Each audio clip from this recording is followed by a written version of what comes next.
శ్రీమాత్రే నమః.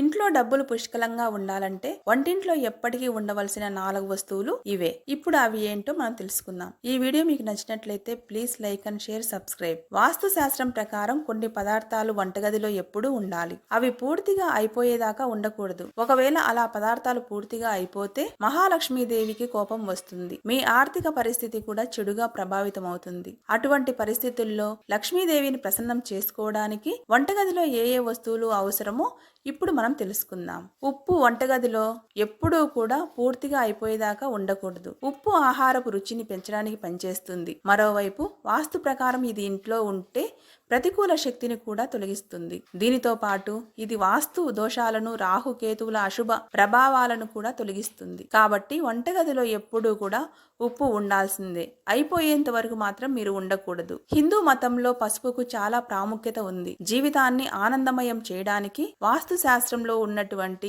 అనేక పద్ధతులు చెప్పబడ్డాయి. ఇందులో పసుపు చాలా ప్రభావవంతంగా ఉంటుంది. విశ్వాసాల ప్రకారం పసుపు బృహస్పతి గ్రహానికి సంబంధించినది. అటువంటి పరిస్థితుల్లో మీ ఇంట్లో పసుపు అయిపోతే అప్పుడు బృహస్పతి యొక్క దోషం వస్తుంది.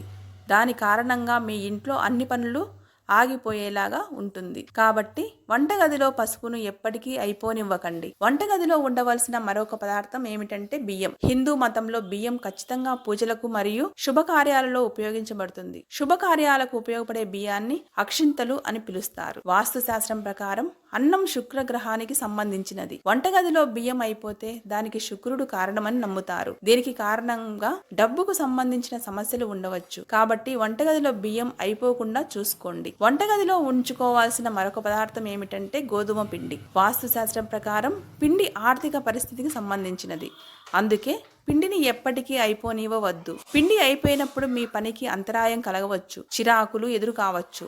దీనిలో పాటు మీరు ఆర్థిక ఇబ్బందులను కూడా ఎదుర్కోవాల్సి ఉంటుంది. ముఖ్యంగా ఈ 4 పదార్థాలు ఇంట్లో అయిపోకుండా చూసుకుంటే ఎప్పటికీ మీ ఇంట్లో లక్ష్మీ కటాక్షం కలుగుతుందని వాస్తు శాస్త్రం చెబుతోంది. వాస్తు అని అంటున్నానని అనుకోవద్దు. ఇది ఖచ్చితంగా వాస్తు శాస్త్రం ప్రకారం జరుగుతుంది. కాబట్టి ఈ ఛానల్ మీకు నచ్చినట్టయితే please like and share, subscribe. శ్రీమాత్రే నమః.